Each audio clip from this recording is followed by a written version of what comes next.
ஹோமம் பூஜா டெம்பிள் சேனலை லைக் பண்ணுங்கள், ஷேர் பண்ணுங்கள், சப்ஸ்கிரைப் பண்ணாதவங்க சப்ஸ்கிரைப் பண்ணுங்கள், பெல் பட்டனை கிளிக் பண்ணுங்கள். நம பார்வதி பதஜே ஹர ஹர மகாதேவா.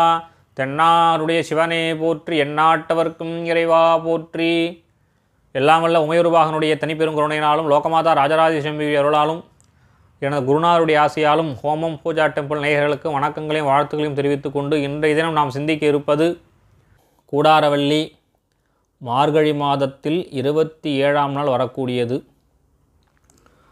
கூடாரவள்ளியில் ஆண்டாளை தரிசனம் செய்தால் கூடாத திருமணமும் கைகூடும் என்பார்கள் பெரியோர்கள். கூடாரவள்ளி என்று ஆண்டாளை தரிசனம் செய்யணும். ஏன் அப்படின்னா அந்த கூடாரவள்ளிக்கு ஒரு சின்ன கதை ஒன்று இருக்குது. அம்பாள் ஸ்ரீவில்லிபுத்தூரில் அவதாரம் செய்து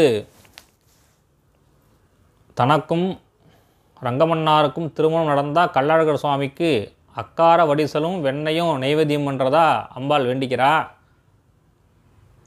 ஸ்ரீரங்கத்தில் சுவாமியோட திருமணமாகி அங்கே ஐக்கியமாயிடுறோம் அம்பாள். அதற்கப்புறம் அம்பானால் அதை செய்ய முடியல. பின்னாடி ஒரு நாளில் ராமானுஜர் இதை பற்றி கேள்விப்பட்டு ராமானுஜர் கூடாரவள்ளி அன்று அக்கார வடிசலும் வெண்ணையும் கள்ளழகருக்கு நைவேத்தியம் பண்ணுறார்.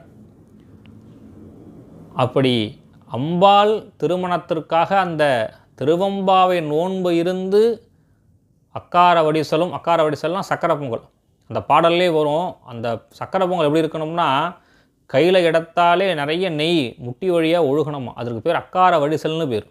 அதுவும் அந்த வெண்ணையும் சுவாமிக்கு நைவேத்தியம் பண்ணால் கூடாத திருமணமும் கூடாரவள்ளி என்று ஆண்டாளை தரிசித்தால் கைகூடும் அப்படின்னு பெரியவர்களுடைய வாக்கு. கூடாரை வெல்லும் சீர்கோவிந்தா உன் தன்னை பாடிப் பறை கொண்டு யாம் பெறும் சம்மானம் நாடு புகழும் பரிசினால் நன்றாக சூடகமே தோல்வலையே தோடே செவிப்பூவே பாடகமே என்றனைய பல்கலனும் யாமணிவோம் ஆடையுடுப்போம் அதன் பின்னே பார்சோறு மூட நெய் பெய்து முழங்கை வழிவார கூடியிருந்து குளிர்ந்தேலோரெம்பாவாய். இது பாசுரம். இதில் வருது இல்லையா, மூடனை முழங்கை வழிவார. இப்போ இப்படி தான் அக்கார வடிசல் நான் பண்ணி கள்ளழகருக்கு நைவேத்தியம் பண்ணோம்னு அம்பாள் வேண்டியிருக்கா. அப்போ நாம் இன்றைக்கி நைவேத்தியம் எப்படி பண்ணணும்?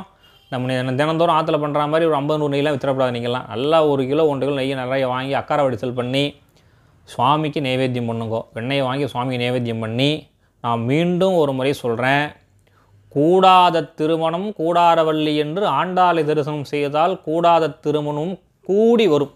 ஆகையால் கூடாரவள்ளி என்று ஆண்டாளை தரிசனம் செய்து ஆண்களுக்கும் பெண்களுக்கும் உரிய வயதில் திருமணமாகட்டும். அனைவருக்கும் எப்பொழுதும் ஹோமம் பூஜா டெம்பிள் எங்களுடைய குழு உங்களுக்காக பிரார்த்தனை செய்து கொண்டே இருக்கின்றோம் என்று கூறி மீண்டும் அடுத்த ஒரு விஷயத்தில் சிந்திப்போம். நம பார்வதி பதஜே ஹர ஹர மகாதேவா.